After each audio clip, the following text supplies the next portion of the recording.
Всем добрый вечер, дорогие друзья! Сегодня у нас такой вечерний обзор, потому что пришел автовоз в Ижевск, мы снимаем наши машинки. Небольшой обзор хотела бы снять для вас, что пришло, в какие цены, потому что вы просите озвучивать стоимость автомобилей. Поэтому давайте быстренько пробежимся. Первый вот у нас Mitsubishi E-Wagon 2018 года выпуска. Значит, полный передний привод. Пробег у нас 35 тысяч километров, оценка 4 балла. В Ижевске автомобиль обошелся заказчику в 550 тысяч рублей на момент покупки и оплаты автомобиля в Японии. Дальше пришла Mazda CX-8 2018 года выпуска, 2.2 дизель, комплектация XD L Package. Пробег у нее 12 тысяч километров, оценочка 4 балла.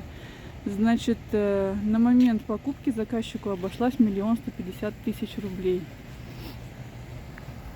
Следующее авто, которое мы сняли с автовоза, это Honda Shuttle гибридный. Значит, 2016 года выпуска, 1,5 литра мотор, передний привод, комплектация гибрид X-Style. 45 тысяч пробега, оценка 4 балла. Обошелся почти 1 миллион рублей. И приехал еще Honda Step Wagon 2017 года выпуска.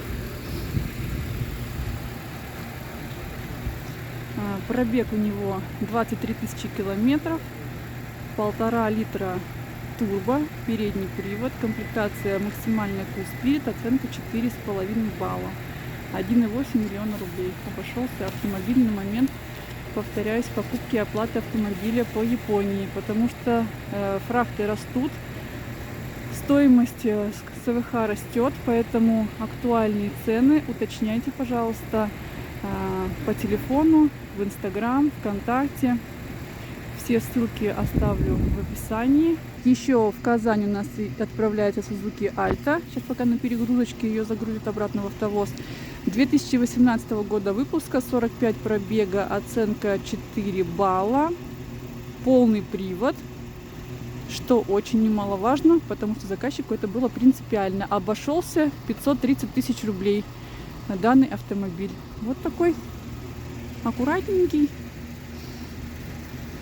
и симпатичный. Вот такой у нас вечерний обзор получился. Поэтому, кому интересно, ставьте лайки. По дню, потом по свету отсниму подробно, потому что машинки очень интересные. Вот. Всем спасибо за внимание. До новых встреч.